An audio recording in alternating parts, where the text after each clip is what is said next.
So guys, अभी मैं जब लास्ट टाइम 2-4 बारी से लाइव आ रहा हूँ तो उसमें मैं कुछ चीज़ें नोटिस कर रहा हूँ कि पेशेंट की एक नॉर्मल आस्किंग होती है।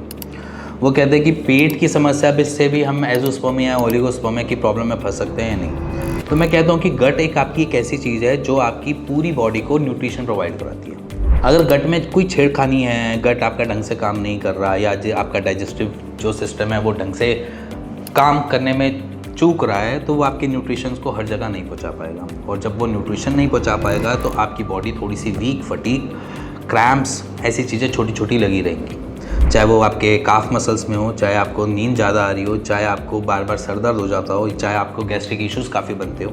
ये एक प्रॉब्लम्स एक नॉर्मली गट से होने वाली प्रॉब्लम्स है और हम इसको डे टू डे के रूटीन में जज भी करते हैं तो हम उसको निगलेक्ट करते हैं।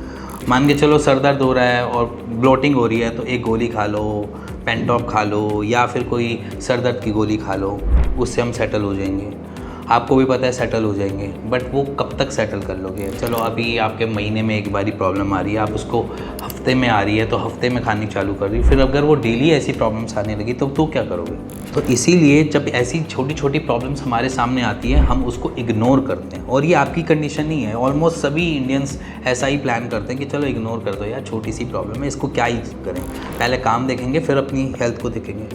तो ये एक हमारा सोशल एनवायरनमेंट ऐसा है जहाँ पर हमको सिखाया और हम बड़े भी इसी तरीके से हुए हैं कि छोटी सी प्रॉब्लम में केमिस्ट पे जाओ, गोली खाओ, ठीक हो जाओ। और यही चीज़ बाद में जाकर हमें इफ़ेक्ट पड़ता है हमारी फर्टिलिटी। जैसे मैं बोलता ही हूँ कि अगर गट आपके न्यूट्रिशन ढंग से नहीं पहुँचाएगा आपकी ऑल ओवर बॉडी में तो आपको दिक्कत आएगी। जैसे मैं हमेशा बोलता हूँ, आयुर्वेद कहता है कि आपके 7th स्टेज पे स्पर्मेटोजेनेसिस का प्रोसेस है, सबसे लास्ट प्रोसेस है। अगर किसी को सबसे पहले कम न्यूट्रिशन देने हैं तो वो आपकी स्पर्मेटोजेनेसिस ही है। तो समझ लो कि अगर मेरे को आपके शरीर में न्यूट्रिशन पहुंचा रहा हूं और वो गट न्यूट्रिशन निकालने की कोशिश भी कर रहा है, आपकी बॉडी में एब्जॉर्ब करवाने की कोशिश भी कर रहा है, बट उसके पास सबसे लास्ट स्टेज में है स्पर्मेटोजेनेसिस, वहाँ तक न्यूट्रिशन वो पहुँचाएगा ही नहीं, क्योंकि उससे पहले पूरी बॉडी को कवर करना है। ठीक है, आपकी मसल्स है, आपका ब्रेन है, आपका हार्ट है, उन सारी चीज़ों को फंक्शनिंग करने के लिए कुछ ना कुछ तो एनर्जी चाहिए।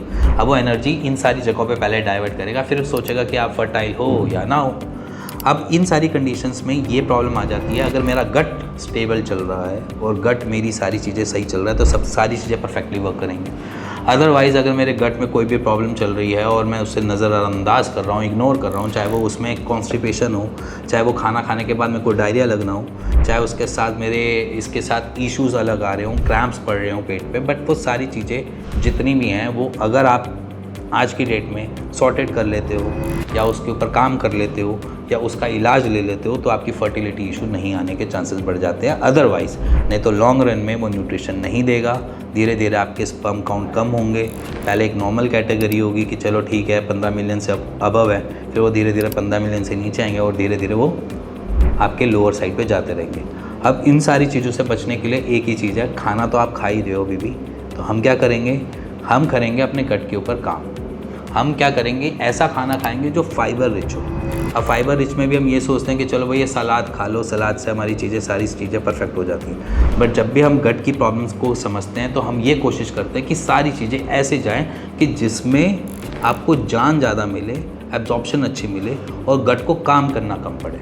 अब सलाद में काम करना ज़्यादा पड़ता है। अगर आप देखते होंगे, अगर आप आज की डेट में अगर आप गाजर खा लो या खीरा खा लो तो उसमें क्या होता है कि जब आप स्टूल पास करने जाते हो तो आपको उसमें गाजर देखने को मिल जाती है, या कोई अंगूर वंगूर खाते हो तो उसमें उसके छिलके दिख जाते हैं। एक नॉर्मली है, सभी अपनी स्टूल को देखते ही हैं फ्रेशर होने के बाद और उसमें आपको ये चीज़ें दिख जाती हैं। अब ये जो दिखना है इट मीन्स कि आपकी बॉडी ने उसको ढंग से एसिमुलेट किया ही नहीं, आपके गट ने उसको ढंग से एब्जॉर्ब करने की कोशिश ही नहीं करी। तो हम यहाँ पर इस कंडीशन में क्या करेंगे, हम ज़्यादा से ज़्यादा सूपी फॉर्म में खाना खाएंगे। सूप फॉर्म मतलब कि सूप के अंदर आपने अगर कुछ डाल के खाना खाइए, सब्जियां जितनी मर्जी खाइए, कोई इशू नहीं है, बट सारी चीज़ें रस्से से भरी हुई हों और रोटी कम हो और आपका वो ही ज़्यादा हो। मतलब कि अगर आप दाल भी खा रहे हैं तो दाल में पानी ज़्यादा हो, दाल थोड़ी सी कम रखो।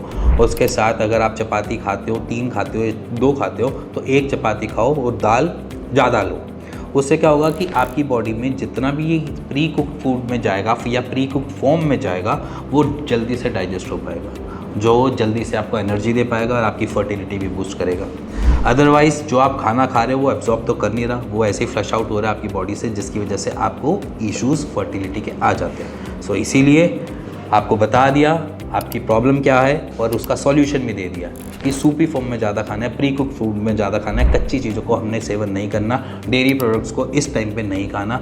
जो आप पनीर खाते हो या जो आपको लगता है कि दूध पी लूँगा उससे मिल जाएगा, वो सारी चीज़ें अभी अवॉइड कर लेनी है। हमने खाना खाना है, सूपी फॉर्म में खाना है और कोशिश करनी है कि वेज ज़्यादा फूड डाइट पे जाए या वेगन डाइट पे जाए। अगर मन करे तो थोड़ा बहुत अंडे वंडे खा सकते हो, कोई दिक्कत नहीं है, बट वो भी उबले हुए ऑमलेट फॉर्म में नहीं। तो ये कुछ चीज़ें हैं जिसको मैं कहता हूँ कि जिससे आप अपनी बॉडी को अच्छे से परफॉर्म भी कर पाओगे और अपनी फर्टिलिटी को भी बचा पाओगे। इसी के साथ मिलेंगे नेक्स्ट वीडियो के लिए, तब तक good bye and take care और कोशिश करो हमेशा फर्टाइल रहो।